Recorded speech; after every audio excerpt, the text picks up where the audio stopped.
Il y a 10 ans, 15 ans, 20 ans, je ne pense pas qu'à Bruxelles, qu'à Berlin et à Paris, on attendait fébrilement 9 h du matin pour voir les niveaux des CDS et savoir comment on allait réagir politiquement. Nicolas, on est quand même dans une donne tout à fait nouvelle. C'est la financiarisation.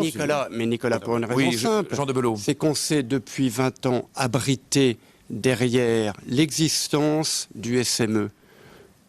Marche vers la monnaie commune ou unique, puis derrière la monnaie unique, pour laisser certains des États se mettent dans des situations d'endettement totalement intenables. Voilà.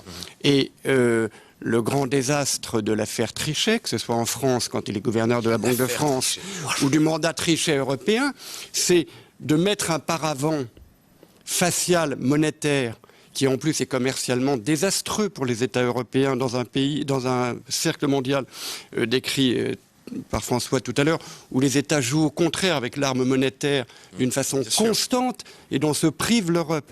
Et derrière cette idée que nous aurions un euro fort parce que cher, qui n'est en réalité que cher et pas fort, en fait, on a abouti à deux choses, soit à désindustrialiser, à délocaliser, soit à faire une baisse drastique du niveau de vie et du niveau de revenu du pays modèle, l'Allemagne. Je vous rappelle, je l'ai déjà dit ici à plusieurs reprises, qu'en Allemagne, il n'y a pas de SMIC, que certes on aide les entreprises en faisant non pas un plafond pour les ISF ou les charges sur les riches, mais un plafond social, de taxes sociales, pour essayer de maintenir l'emploi.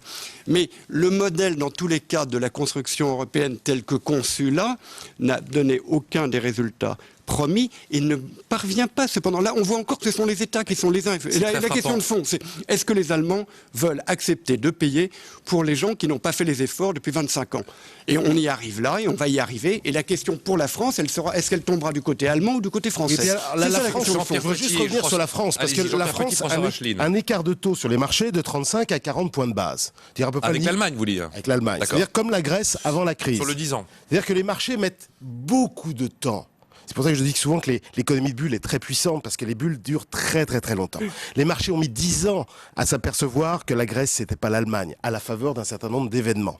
Et sur la France, ils vont s'apercevoir un jour ou l'autre. Alors peut-être que l'effet marine jouera un petit rôle là-dedans.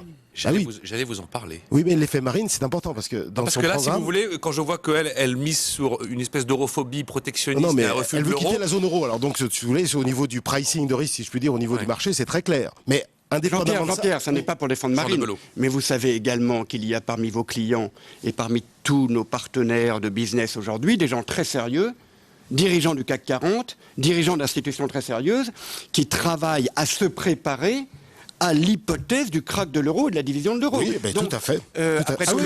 L'Angleterre n'est pas dans l'euro, le Danemark n'est pas dans l'euro.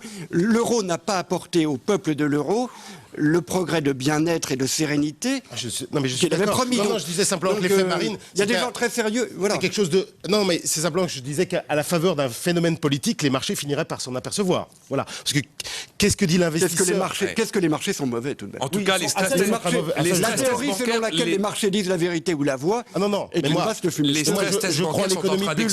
Ça veut bien dire que je ne crois pas à l'efficience des marchés de capitaux. Voilà. Donc ça fait des années que je parle d'économie de bulle. Voilà. Mais simplement ce que je disais sur Marine Le Pen, c'est que à la faveur d'un événement politique exceptionnel, les marchés pourraient finir par s'en apercevoir. Sur la Grèce, ça a commencé par quoi? Ça a commencé en octobre 2009, Papandréou est élu, et il révèle les turpitudes de son prédécesseur. C'est ça. Et le truc n'a pas été bien géré, puis ça finit... Donc vous pensez que Marine va révéler les turpitudes de ses prédécesseurs? Non, pas les turpitudes de la France depuis 35 ans, qui n'a jamais voté ou exécuté un budget. Ça n'est pas moi qui ai mis le sujet sur le tapis. Il s'est invité tout seul au fur et à mesure d'une discussion sur l'état de santé de l'Europe et où allons-nous. Tout d'un coup, le prénom de Marine Le Pen est apparu. Bon, vous réagirez dans un instant. Ah non, mais vous... Chez nos deux amis. C'est vous qui l'avez cité. C'est vous qui l'avez cité. Ah, vous allez commencer. On réécoutera les enregistrements. Pas de Marine. Mais ça fait partie de l'actualité.